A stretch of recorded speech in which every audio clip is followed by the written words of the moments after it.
Wilhelm Blutzig, who's currently the CEO of Teach for Austria. Yes. Thank you very much for finding the time. My pleasure. Okay, so we will be covering more about the introduction, personal journey, speaking about the state of educational equity in Austria, a little bit about imagining systemic change, and a little bit about the future, and like the picture ahead and what can happen in the next 10 years.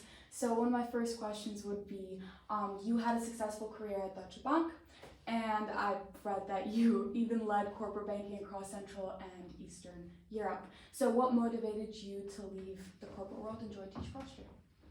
So I think it was an interesting career within Deutsche, but at some point I thought that there are different things in life you can do over a career, and some of the skills I've acquired working at Deutsche and managing teams in different countries.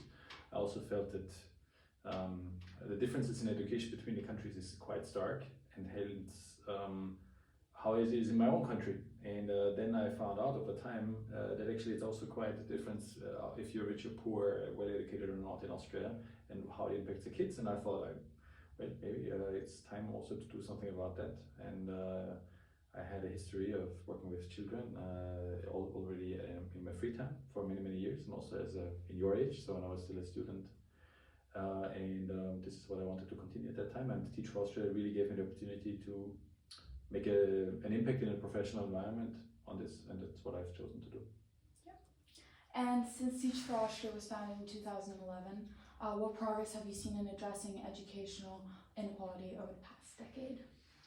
There's still a lot to do, that's for sure, but I think what the Teach for model, both here and in other countries, has shown that you can motivate the highly professional, highly motivated people from different walks of life to really to spend 2 or more years on the topic, because whatever problem we're going to look at for the future, all of them have some sort of linkage to today's schools, right? Because kids from today will be the adults of tomorrow, and whatever they see as opportunities for them, potential for them and so on, this will impact our joint world in the future.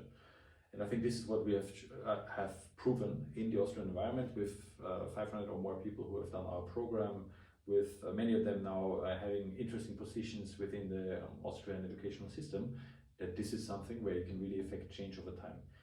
Unfortunately, the system in itself has not shifted yet enough in order to really make a big difference, but we see some green sprouts coming out that are hopefully something positive for the future. And following up on that, do you think that change is more effective from within the system, so like the Austrian government, or from organizations, nonprofit organizations like Teach for Austria working alongside it? I think the strength of Teach for Austria is that we are an NGO which works within the system, right? So we can cover both angles. If you're purely an NGO and trying to do some workshops, or you basically demand the change in political system, I think that's one way to go about it, but our way is different. We believe that we prove what's possible within the system as an outsider, bring in some fresh ideas, and I think this has proven to be highly valuable. So Teach for Austria fellows often enter schools with no like formal background in education or teaching, so why do you believe that this model works and is effective, and how do you make it effective? The interesting thing, it works, right? Yeah. So the teachers or the head teachers and some evaluations we have done with universities prove that it actually works. Why do I think it works? What's my narrative, my hypothesis behind? First, our selection for the people is very strict, so we really try to front load on the selection side, so that we don't actually get people into the door, then we teach them, and then we later find out they maybe not personally really somebody who fits to the profile. Secondly, we do a preparation of only a few months, and then of 2 years of accompanying them, and this is really very tailored, very practical, and very targeted at the schools we're active in. And we get the feedback from both head teachers and other teachers, as well as from the pedagogical academies in Austria, that actually our approach is very, very precise and very effective. Even though we of course miss some things that somebody with a proper educational degree does over the 5 years or whatever they study, but ours is really very practical, very pragmatic. So the proof is that it actually works. I'm not 100% sure why it works, but it does. Okay. And so Teach for Austria is part of like a global network, Correct. right? And so what can Austria learn from other countries, Teach for All, and like what can they do, like what can other countries do to learn from Austria? Yeah, so the most famous one is anyway from the country that you're studying in, which is the US, so Teach for America, with thousands and thousands of people, and many people who are now in different levels of administrative and political roles. And without them, we wouldn't probably exist. Same goes for Teach First UK, which is then the second largest, and then maybe for Teach for India. What can we learn? A lot of things. I think some of the things would be how to actually have a tipping point of having enough people in certain areas that actually a change really happens. We have learned a lot from Teach for India about how to actually strengthen educational entrepreneurs, and also in Teach for Austria we have many very successful educational ventures that have been started by alums from our program.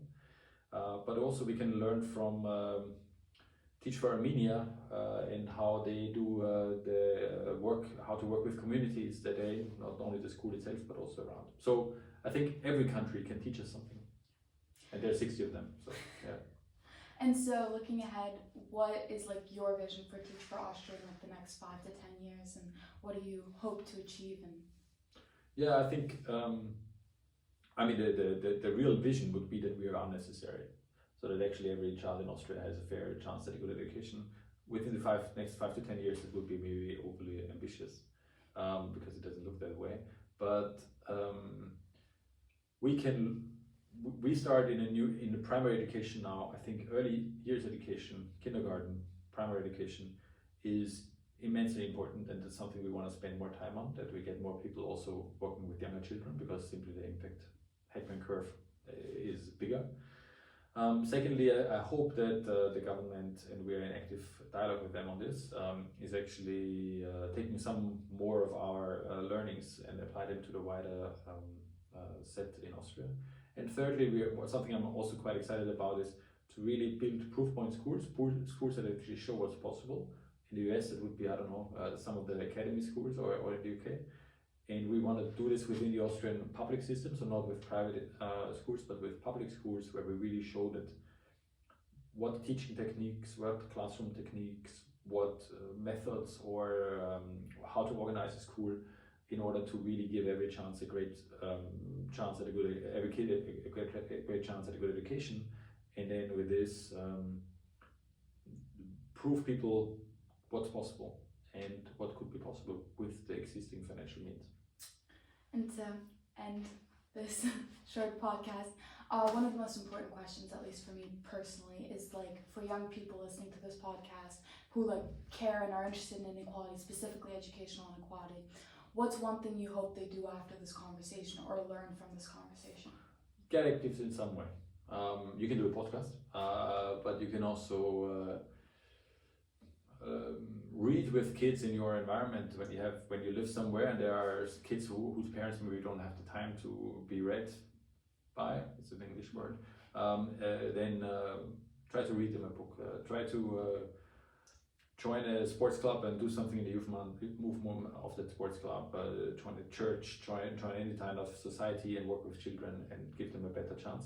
And if you feel you want to really contribute long term, then go teach, be in kindergarten, be at a primary level, another level. And when you teach, don't teach only the subject. There is a saying, you don't teach subjects, you teach children.